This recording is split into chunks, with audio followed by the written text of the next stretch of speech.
I marched for Charlie Hebdo. I marched in 2015, and I was even leading a march with Jews, imams coming from UK, from Italy and from France. The issue with Charlie Hebdo wasn't in itself drawing the prophet. I mean, I'm not a huge fan of Charlie Hebdo, but you know, fair enough.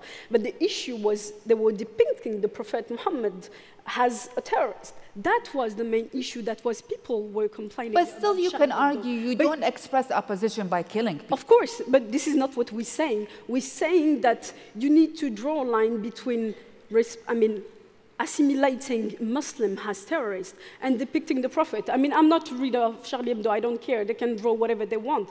But by depicting Muslim as terrorists, you were just saying bluntly and promoting the clash of civilization that Islam is inherently violent. And that's the two narratives, and I will come back to what you said.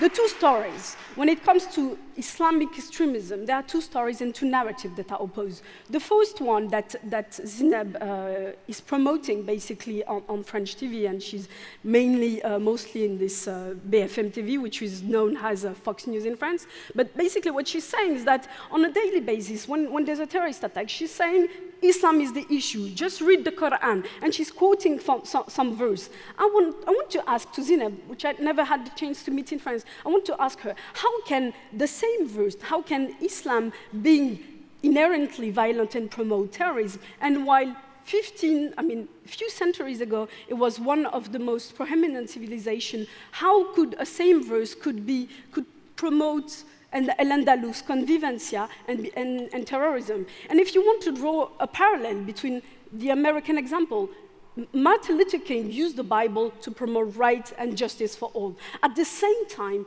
some people were using the Bible to promote segregation and were against integration of black in some schools. So from the same words, same verse, same text, you can say whatever you want. It is how you use those words and the context. I can't say, and I really oppose myself to your story saying that Islam is not inherently, in itself, is not violent. This is what you do with it today. I'll come back to you, Zineb, in a second. But Samia, but there is a lot of attacks. There is the French stadium attack, the cafe, the Nice attack, and these guys are going, and when as they're shooting and as they're killing, they're saying Allahu Akbar. Allahu Akbar. And that's a very what Muslim we say expression. every day on the daily basis. So how do you, I want to understand, you know, from what is the subtext for that? Are they saying we are doing this in our name of religion, or are they saying something else? Are they addressing something? What is the subtext of these attacks? I'll give you a short example that strikes me, and I really wanted to bring it here to the audience and to a larger audience. Two guys went to join ISIS. They were coming from UK. They were Pakistanis, British Pakistanis, born and raised in UK, second generation. That's very important to know that. And when they were caught in the Turkish border, guess what they have in the luggage? Islam for Dummies. They never get radicalized into Islamic extremism through reading Quran. They get fascinated by jihad. They get fascinated. There's a nihilistic ideology that is under it. And another point which allows me to say so, 30% of people who get radicalized in Denmark, in France, and in Belgium are converted to Islam. They never met... But what about the 70%? The 70% are coming from...